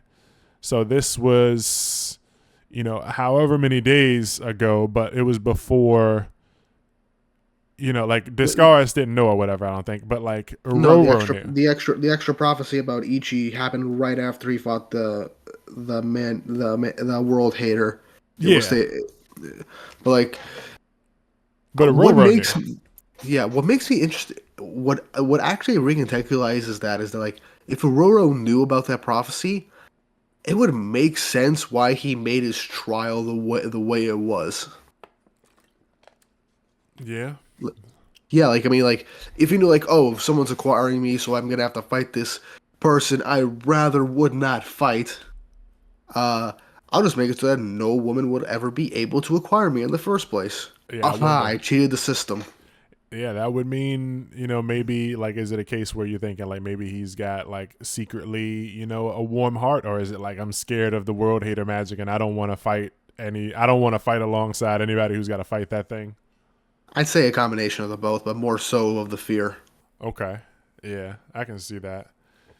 But yeah, it's definitely interesting that like he's telling Ichi that he's going to be sacrificed before the prophecy of Ichi being sacrificed is given. So it's like, how does he know? Did Probably like, probably a gut feeling. maybe like this world is on a loop. This is Undead Electric Boogaloo. Spoilers. Yeah, type shit. I mean, That has yeah. But I do like how Toga's like, the scars, you can teach Ichi however you want, but also don't treat him essentially like your brother. Yeah. Don't get too attached, which I am so glad we got some more for the Scaris' backstory, and we now know why she hates the World Hater magic so much. Is that it seems like he's responsible for the death of her brother, and she sees a lot of him in Ichi. Yeah. And this image of like him getting killed or destroyed or whatever, this is crazy. I'm guessing he got fucking warped out of. Yeah, it's got to be horrific. I wonder like how long ago this happened or whatever, and what else happened. Like, well, I hope we get to see like this situation like in some sort of flashback.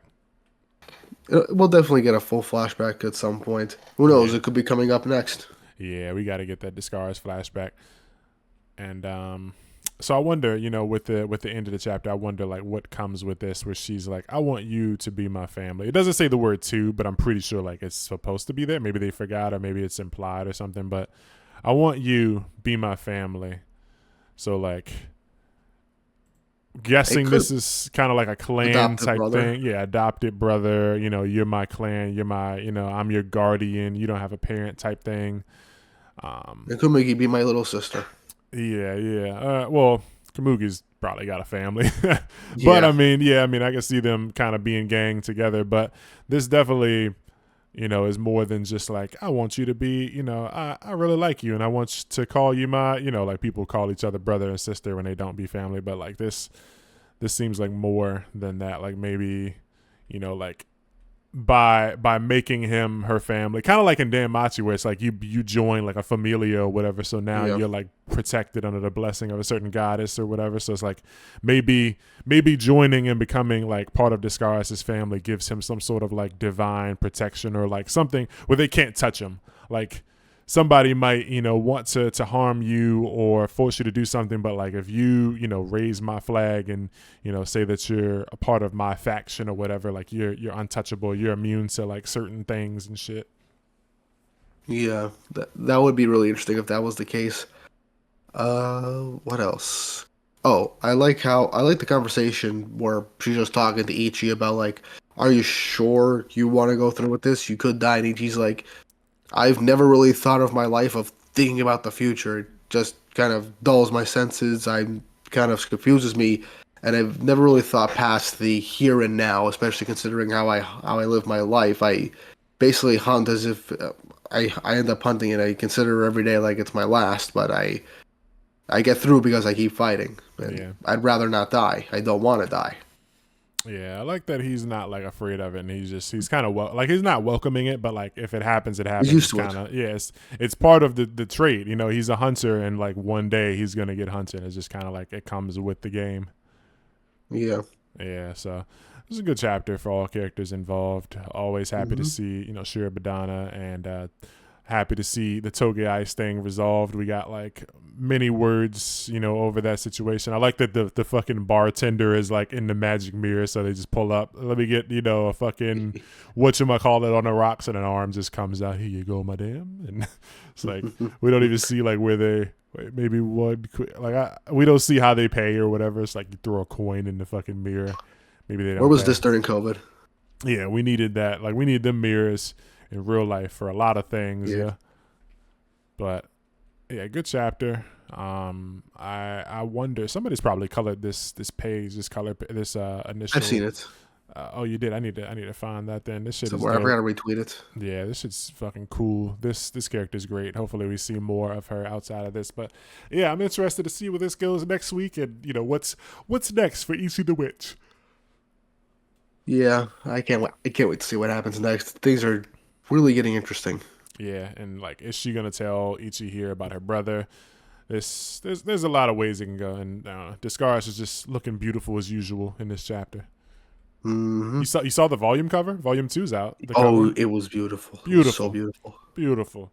Two Volume for two. Yeah, 2 for 2. This one, I like this one more because like the Of course, first our one, queen gets the best one. yeah, the first one was good, but it still felt kind of like it was great, but it Generic. felt kind of like generic and plain. It was just Ichi on a red background. I want to say it had like the golden like embroideries or whatever, but like with Discaris, that shit was beautiful. So Hmm.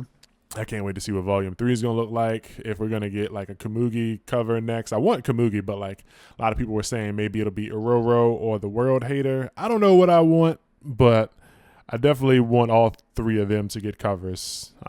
Chishirika. Sure. Oh, Juki Shirone.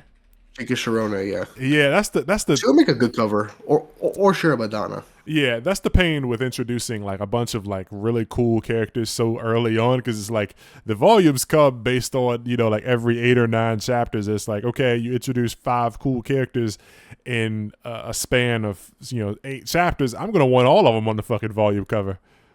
Mm-hmm. And it That is ain't, true. and it ain't space, like 30 chapters go by and it's like, all right, we've done the other characters that were in that one arc, but now, we haven't seen Jiki Shirone in 30 chapters, so it don't make sense to put her on volume 12 because she ain't been in the story since, chapter 30 type shit. So Mm-hmm. I can't wait to see where it goes. And I wonder if we're going to move to like group covers and stuff, or if it's going to stay solo covers for a long time. So eventually, we'll see. Yeah. But I think I'm squeezed out for now. I might think of some more stuff later and come back to the comments. What you got for anything else for chapter 21? No, I think I said what I needed to. Okay. Well, if you guys got any thoughts, comments, concerns, or if we left out anything you think was important that we forgot or whatever, let us know down in the comment section. That's going to do it for Ichi the Witch, Chapter 21, 21st Hunt, How We Live. Now jumping into Astro Royale, Chapter 40, Path of Carnage. What do you got to say, Weberton? Well, the second oldest of the Yotsurugis actually has an interesting ability. He's a literal mind controller. He can control people like puppets. I thought that was interesting, like entering the tournament with like a false name with an actual like puppet that he's controlling from the crowd. Yeah. That was really cool. And then it just got one shot by the immortal second in command, who is also one of their brothers. And honestly, what I like about outside of that, I like the little like declaration of war. Uh, RMC ended up bringing out at the end of the day, like I'm gonna take you down 100%, especially if you guys did actually kill Dad. Yeah. Which I like. They're leaning into the fact that they were like seemingly super close, and even their father was like, these two could be really good friends because they walk the same path. And now they're on something happened. They're on different paths, and now they're saying that they killed their dad. I'm curious to see if this is all just one massive ruse, or it could be like they did orchestrate his death, or their decisions somehow led to his death. It's gonna be Yeah. one of these, and that relation from last chapter is like reignited my curiosity to see where things are gonna go for this arc. Where the immortal said he killed Dad. Yeah, Yeah, it's it is a bit definitely more interesting. Yeah, it's definitely putting some questions, that need to be answered. I guess this is Kinwakui's way of keeping the interest because, like, the tournament so far, I don't think is Not doing it great. for anybody. So it's like, let me drop some mysteries in there and give you guys some more family beef so you start wondering, what really happened with Dad. Yeah, there's also with Shio's second in command showing up. He's definitely gonna like pop in at the end of this tournament. I can almost guarantee he's gonna pop in and steal a Daybreak ore. Oh yeah, for sure. Yeah, this weird Samidare, like I forget the Yotsurugi like family member's his real name, but the appearing as this puppet Samidare, this visual, this is very silly. It reminded me of Reggie from JJK, the guy who was like covered in fucking receipt Oh yeah, I paper and remember. shit. Yeah, it's like a pinata or something. He's got a bullseye. It also reminds me of like Killua's like brother, where he was like he had Umi? changed his shape. Yeah, he changed the way he looked or whatever. And I don't know. I'm just getting a lot of like weird vibes off of this character, this like puppet thing. And I mean, obviously it wasn't like a character really; it was just a puppet. But still, I don't know. It was a chapter of all time. I wasn't really Yeah. impressed. It's just like it still felt just like a bunch of stuff happening that like wasn't super great, and then like Ken Wakui looked at the whiteboard and was like, "Oh yeah, don't forget to like give Hibaru a good boy main character moment." And he like stops the thing and he's like, "I'm gonna be the one to crush you." It just feels like a checklist. Like do some Yeah. things, make sure you finish the chapter with Hibaru doing something cool main charactery. Yeah, it does. It does more so feel like okay. I gotta try and I gotta see what I can do for this chapter to move things along. Maybe it's editorial checklist, being like, okay, volume one didn't do as well as we hoped. Maybe throw in a tournament arc, see if we can get some more interest again or something like that. Yeah. And he's just like, okay, I'm doing a tournament arc. Okay, I'm starting to get bored with the tournament arc. Let's add the family drama now, and see, I hope that helps carry through the rest of this. Yeah, it's crazy because like Tokyo Revengers went for a long time and people fucked with that for a long time. And like he's got other works, but like this, like I can't imagine someone saying like I'm bored with the tournament arc. Like I can't like us, as readers, yeah, but like I just can't imagine like Ken Wakui or like his editors being like, oh, okay, it's been 2 chapters, this tournament sucks, like okay, time to move something else. Like I just he's got the chops, like he can write, he's written before, but like I don't know what's going on here. Maybe it's just some shit we aren't seeing yet. Like we're Yep, still in that box and he's thinking outside of it. Um, yeah, this it's possible. tournament is just not doing it for me, man. And like this was just another It's fight. it's it's fine. It's just very fine. Yeah, it's It's nothing very bad. It's nothing great. It's very middle of the road. yeah, very okay manga. Thanks for writing a manga, but like I'm not gonna fucking praise you or tell anyone I read it type shit. I don't know, but every fight in this tournament so far has just been like basically one and done. Tyra, chops the head off this thing, and he's like, "Hey, you're not really here," and he goes and attacks the brother in the crowd, and it's like, oh man. So like, Yeah, Terasu had a decent moment last chapter, so that was something Terasu, too. Terasu had a good moment, That's I'd fine. say, but. I was this him whipping this vortex whip. So I'm confused because at first when he uses this thing, he pulls it out of his hand. He says vortex whip, but then like after that, it's a katana. So was it always a katana and he just like smacked him with it, or like was it a whip and then he changed it to a katana? I don't know. Hell, it could also be a mistranslation, but maybe it just like solidifies as a sword, but it also works as a whip. Maybe Yeah, could go with maybe. that. Yeah, but like dude's just up in the crowd like with a fucking big eyeball on his head. Nobody sees that. Like the people sitting behind him is not like, bro, get your fucking like head eyeball out of here. I can't see the fight or no shit. Like, Could be like this is the world of Astros. There are probably people in the crowd that might have Astros. I'm like, this guy looks like trouble. He has a giant eye on his forehead. Maybe I should. You know what? No, no. This is trouble. This is trouble. I'm gonna leave it be yeah, and hope things are all right. Five actually, minutes later, what I can't move my body. Oh no, a sword. yeah, he's giving what was the shit that Crollo did when he was using what was it, Shalltears? I forget who had the ability that he took, but he was when he was fighting Hisoka and he was controlling Oh fucking no. puppets. Yeah, Shalnark, yeah. Yeah, so that I got vibes from that when I was reading it with the Puppet King thing. But I just noticed that the eye over his head, like it's changing. So like at first it's just the eye with like the like line around the eye, but then on this one page where he says Puppet King, it looks like fingernails maybe is like clawing out from behind the eye, like maybe it's trying to open like a dimension or something. Like it looks like Maybe more. it'd be a nice visual touch with changes depending on the amount of people he's trying to control and Could the be. level of control he's doing. Could be, yeah. Because at first he's not currently controlling anyone, so maybe that's what it is. Maybe he's like suddenly controlling 6 people or something. But I don't know. Anyway, it was a chapter of all time. Hibaru, does the don't bring ordinary civilians into a fight between Yakuza, and we got the flashback with Daddy-O, and like I said, good boy moment. Put away that katana. I'm gonna be the one to crush you. So Yeah. we'll see what he's cooking next week, but I'm not excited for the food. I'll eat it because I'm hungry, but I'm also gonna like after I eat it, I'm still gonna go to like Chick-fil-A and get something that I actually want when I finish this shit. Mhm. That's how I Wait, feel. I feel like once Shio makes his appearance, shit's gonna ramp up because that's what happened the last time he showed up, and I feel because he's like the biggest threat we have in this series. Yeah, Yep. yeah. Also, just shout out to his second in command for like doing the smartest thing you could do for entering a tournament with a bunch of unknowns. Just make a meat puppet and control from the audience.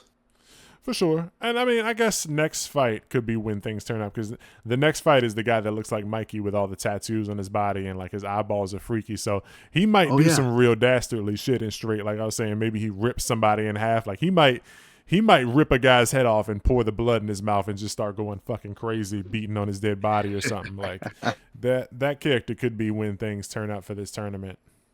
it'd be hilarious if despite his actions being on his arms, that if he's pushed in a corner, he'll fight with his kicks like Mikey does. If he kicks, people are gonna lose it. Like Yeah, share pictures of him kicking people on the timelines. Welcome back, Mikey. I It'll get would some love people. that. Yeah, That'd I be think the some ultimate people. reference and Easter egg. I think some people will read it after they see Mikey came back. Yeah. Yeah, but I mean, it was a chapter, so I'll wait and Yeah. see because I didn't care for it. So far, I haven't cared for most of these fights since the fucking cop arc. But we'll see what happens next week. I'm spent for this chapter. You got anything else? No, I think I'm good. All right, that's going to do it for Astro Royale Chapter 40, Path of Carnage. Now, jumping into the final segment of the night, we have Kagurabachi Chapter 67, Kyoto Bloodshed Hotel. And what a chapter, man. This was one for the books. Hokuzono brought that shit with him today. What you had to say about this one? I think 150 years worth of swordsmanship, honor, and integrity and technique gets folded by a twink kid and a singular sword within like 5 minutes. Yeah, fucking Hirohiko is different, yo. I definitely thought he just barely. I think everyone when they saw him roll under fucking big dude's arm, it was it looked like he barely got away with his life, and then you turn the page, arm just falling off. It's like okay, He's he's a master.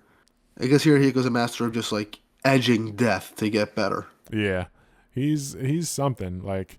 I wonder what he sees as a weakness or whatever, because we know Chihiro was on the I need to practice my sword play because I've just been relying on this super powered sword, and for this guy it was I've been using my cool fucking very convenient sorcery, but now I can't use it, so I got to get good with swords. But he was on some nah, I'll figure it out type shit. He didn't let Kaguri teach him training, swordsmanship.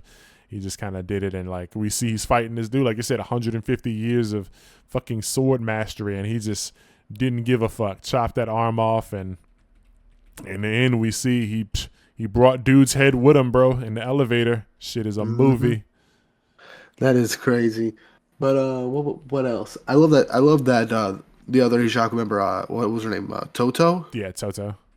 I love how she's like, you sure you don't need help? And he's like, and Hiro goes I'm fine. And in the back, she's like, I really don't want to get involved with this. Yeah. This seems like a major pain. I might not be able to win, but the fact that she keeps asking if he wants help, she's probably secretly a really strong sorcerer. But just yeah, I don't want to get involved with all this stuff. I don't have full confidence that I'll be able to take all these guys. Yeah, she's strong, but she's probably just knives are kind of scary. Yeah. I don't want to get cut, but I could fuck you up and kill people. And yeah, she was in that fucking car, when the car flipped, a couple chapters ago, and she was just laying on the ground on her face. So Yeah. she could take some damage, and she came to this hotel and used sorcery, knowing that they would be on her ass after that. So she's definitely talented and powerful. Just she's not confident that she can take out fucking 50 armed guards. Oh yeah, for sure. Though I do like that Hirohiko's having his own little training arc while Chihiro's also trying to master his own sword technique. It really is being built up. Yeah, these two we're gonna be rivals for the time being, actual rivals. And I'm yes, Yeah. yes. I'm loving this right now. Yeah, they're both getting their training in the field. Chihiro was I'm just gonna get live combat experience fighting Kaguri, and he was pissed. But the same thing is happening here, where both of them are going up against sword masters and fucking having to show their stuff. But Hirohiko, he really did it. He went and killed fucking everyone in this bitch and came up to see him yo, what's up, bro? I know what floor you're on and everything. I'm here. What's good with it, man? It'd be hilarious if he was just stopping at every single floor, hoping that Chihiro was there. I want that to be the thing. That'd be hilarious, and I don't think anybody would complain. No, I can see Hirohiko doing that. Oh, well, actually, I just looked. So Chihiro does push the up button to call the elevator up. So, okay. I mean, there's in this hallway, you can see 6 elevators. So, it's possible he just got the right in. One. Yeah, he just got in the right one. It was he might have eeny, meeny, mighty mode it. Chihiro is gonna come to leave, and he'll take this one, and he just stands in the elevator and waits till Chihiro calls him up. Hey man, what's up, buddy? You got me. Yeah. What else? I like the conversation Chihiro and Iori were having about like their lives, like everything the two of them like go through. Like Chihiro's kind of like gone through his life for like revenge, bloodshed, and battling. That's really the only world he knows and now can belong in. While Iori has kind of had like the peaceful life, competing over grades, going out with friends, doing petty like arguments and all that shit, and now remembering stuff about her father. She's like, I want to go back to those days. Yeah. I don't want to remember all this and have everything change. And if I was in her position, I might also say the same thing if I knew I'd end up being safe and being able to live my regular life again. I mean, it's tough because like even if like just thinking about it, like even if she did decide to like lose the memory of all this happening, like they redo the seal, like I'm pretty sure like all the other kids in her class would still remember this, so she might end up forced to change schools, so she would have to make all new friends and stuff because like yeah, her memories would be like reverted to it'd be wiped out and she They wouldn't have could any all memory. they could all just use a spell to just like wipe the previous day's memories out of the people in her class. Maybe, yeah. I'm just I feel like that's like the simple solution, and if they could seal off and alter memories, I think they could do like a mind wipe maybe. for like a day or a few hours. Imagine you're the one guy who was absent the day they come to like mind wipe the whole class, and you come back and you're like, "Whoa, you're fucking back!" Well, that shit was crazy. Nobody knows what you're talking about. You're the one kid who missed the mind wipe day. You're like, bro, the fucking swordsman came into the classroom. They were chopping shit up. Fucking, there was a crazy fight. They're like, bro, what are you talking about? Like yesterday, like we had fucking buy one get one free pizza in the fucking cafeteria. Like no one was in the classroom. Just like some kid missed the day and he didn't get mind wiped. I don't know. Be interesting to see like how things would go if she did choose to go back to her old life, but I don't think she will. Yeah. Well, you I never don't, know. Something could change. yeah, I mean, I Maybe don't. maybe she'll want to see her dad one more time. Yeah. I think she'll keep I feel like she's gonna keep her memories, but she's not gonna like not saying she's gonna become a sorcerer or like join the gang, but like I don't think she'll want to forget her father, especially knowing like the things that someone like Chihiro went through. Because it would probably also cause her to forget like Chihiro and shit too. She might want to keep these memories; they're precious to her. Hmm. Yeah, that's probably the other direction we're gonna go with that. Yeah, Though it's just it would be bittersweet if she just like, despite all this, I really just want to go back to my normal life. I'm gonna forget you, all this stuff. Thanks for everything. I think that seems like the most likely option. yeah. I could see it actually. And Chihiro just kind of like sees her. One day he's in a car and they're driving past her school and he sees her and it's like she has no idea the things that like went on, either in the past or like, 2 weeks ago or whatever. But Chihiro sees her and sees what could have been for himself now that he's, a fucking ruthless killer. He sees the life Yeah. that he could have had if he was a normal student. Hmm. But yeah, this was a banger chapter, man. The guys appear upstairs to try and, assassinate them in the bedroom and he closes the door and man, this fucking peephole shot is fucking fire, bro. This is real cinema. This fucking like fishbowl, peephole, window type shot where he's fucking cutting dudes in the hallway. This is some movie shit, man. I need to see this animated. It's beautiful. Here going ape shit and showing up with the guy's head almost made me feel like I was watching this one movie. What was it called? Ah, I forgot. Damn, I forgot what it was called. It was a classic. Oh, whatever. It'll come to me later. Yeah, but he fucking, I guess he, oh, the dude had an eye patch. The fucking dude, because I was like, what's going on with his eye? Like, did he poke his eye out or something? But no, he Just had took an out the eye eye patch. patch. Yeah, he took the eye patch off, and he just don't got no eyes, just straight black hole. That's crazy. Not only, he couldn't put the eye patch on, dude. Like, I killed him, cut his head off, and I took his eye patch off. Fuck him, yeah. But yo, Chihiro, I'm ready for you. This shot of them like standing face to face. There's another one. I was just talking about how cool that it was. We were talking about Galaxias, these fucking face-off shots, man. Like these shits always hit. Chihiro facing off against fucking Hirohiko again. They're just standing there, arms down. Nobody's making them. They're just staring each other down. This shit is fire, bro. I love a good stare down. It's gonna Yeah. be fantastic. Somebody on Twitter like circled, they like drew circles around Chihiro's swords and it was like fucking greedy much because he's got like 3 blades. Like, come on, dog, save some swords for the rest of us. I mean, he can't use magic. He's got to compensate somehow. Yeah. So one of them is Enten. One's his wakizashi, the short sword, and then the other one's that katana that he got from the Musami or whatever. I forget what they're called, but Ishaku, no, Ishaku, the yeah. no the people that he's with, the Wait, ninjas, the government, the ninja dudes. the Kamo something. I know the overall all company is the Kabunabi, but I forgot what the ninja corps is called. Yeah, the ninja squad. 'Cause remember the one chick, she pushed the button on the motorcycle and the blade popped out. I think that's what that other one is. He's using that. Yeah. But yeah, Chihiro, I'm ready for you. Don't worry, I promise to get you back. So when he says I promise to get you back, like Back to her old life.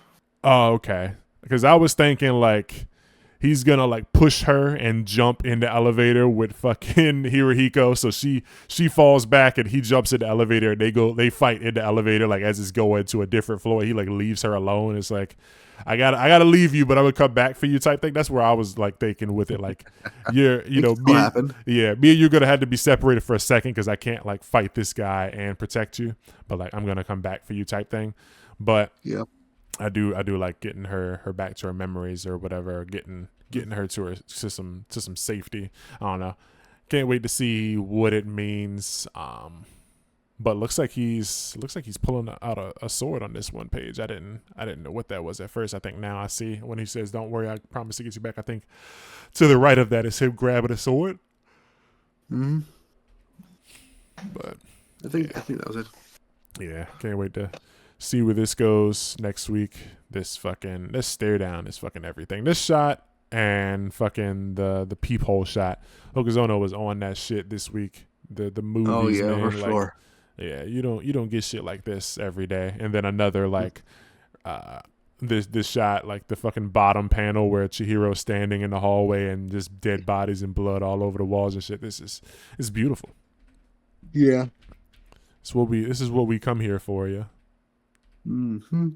Love letter for action movies. Yeah. And samurai flicks. Yeah, this is great. So both of them got their on the field training. Chihiro doesn't even get he didn't even get to use his 24 hours to train. Like, dude just showed up and started murdering people, and now like we're here. So fast forward, the timeline for this training has to get cut short. So we'll see where we end up next week. You have anything else for this chapter? No, I think I'm good. Okay. So I'm squeezed out too. So that's going to do it for Kagurabachi chapter 67, Kyoto Bloodshed Hotel. Now, before we head into the outro, want to go over some things, give our chapter of the week and do top comments or just, talk about some comments in our last video's comment section. For me, chapter of the week, it's tough. It was bangers kind of in every direction, but I think this week is between Gachi and Galaxias was really good too, but it's between Gachi and Kagurabachi for me, and I think Kagurabachi just stole it with the absolute cinema that is the peephole shot and the elevator shot. It's Kagurabachi for me, baby. What about you? Man, this is also a really tough pick for me, but I'm like really, really biased, and I simp for Antara's heart, so I'm going with Galaxias on this week.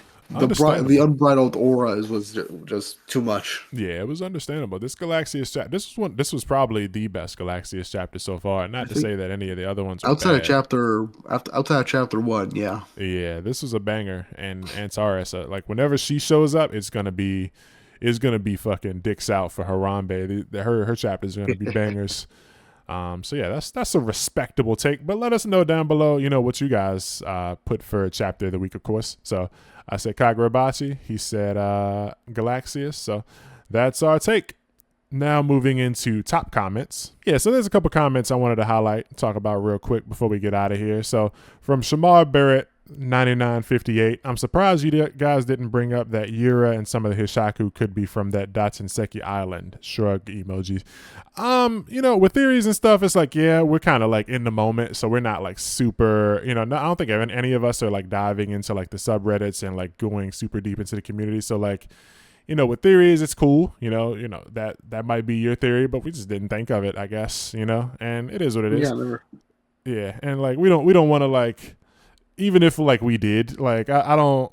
Me personally, I don't want to like fill every segment with like, oh yeah, and shout out to so and so and so and so on Twitter and then Reddit for having this theory. Like it's cool to like give call out shout outs and stuff when stuff like that happens, but like you can't catch them all, and like you don't want to y'all don't want to listen to us just giving shout outs to people all day every day. It happens sometimes, but thanks for putting that theory out there, because I just straight up didn't think about it. I don't know if Weeb did or Knox isn't here. I did.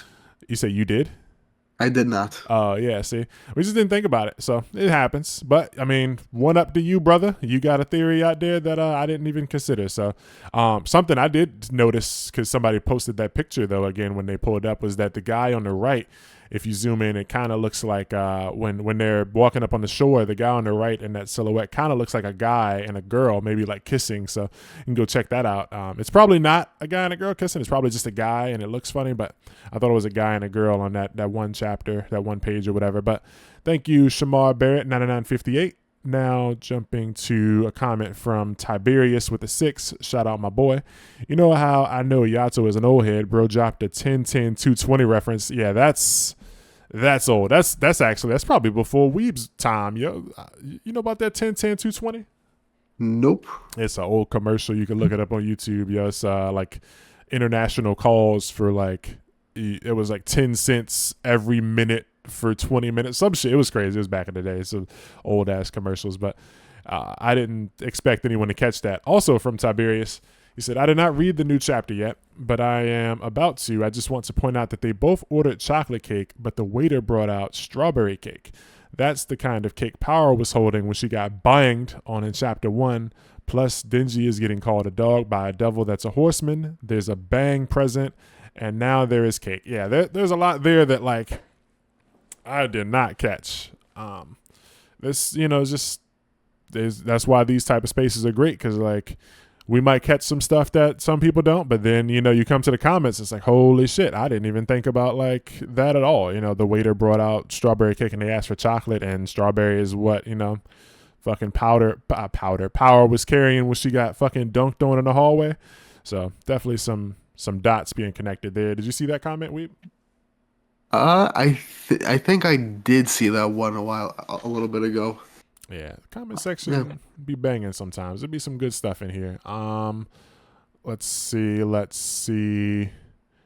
Now that you listed Fujimoto's personal stories, I think the Asa plot line will end with Denji having to take Yoru from Asa by eating her or something like that, and it's going to resemble Fujimoto's goldfish story from Roman 12 Gamer. Oh dear God! I don't know how that will work, but like I'm here for it. I guess eating the devil out of her, that'd be crazy. Fujimoto's name will get dragged through the mud all on Twitter for a few weeks after that. But people are here for it. How he goes through with it. Yeah, people will be here for it. We'll see how it goes. Let's see. I don't know if y'all are caught up. This is from Monkey D Luffy K7M. I don't know if y'all are caught up, but I think with the way One Piece is going right now, y'all should think about adding it to y'all's reviews. It's popping off right now and would definitely boost viewership since it's so big. So yeah, that's a good point. It looks like Weeb commented on that. I'm not gonna read his comment because he's here.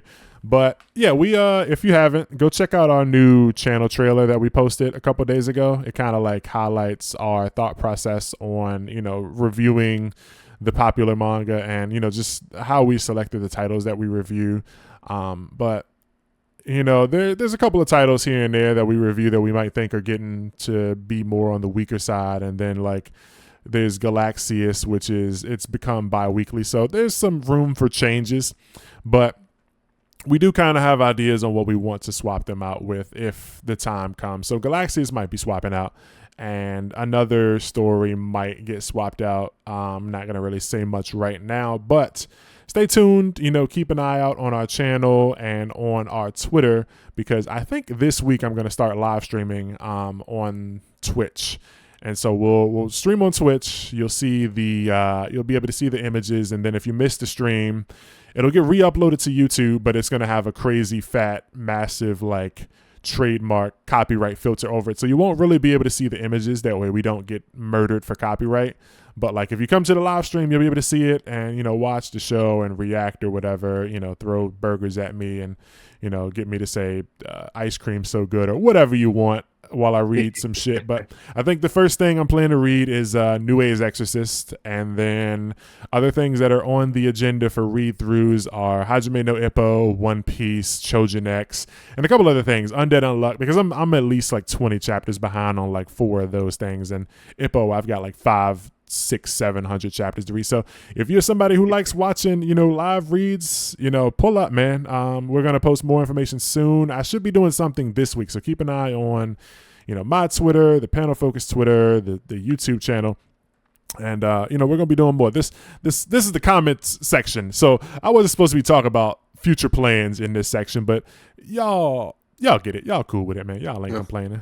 And, you know, Weeb, if you plan on streaming, you know, let the people know what they can expect from you, or, you know, maybe you can just tweet about it later, but we here, baby. All right.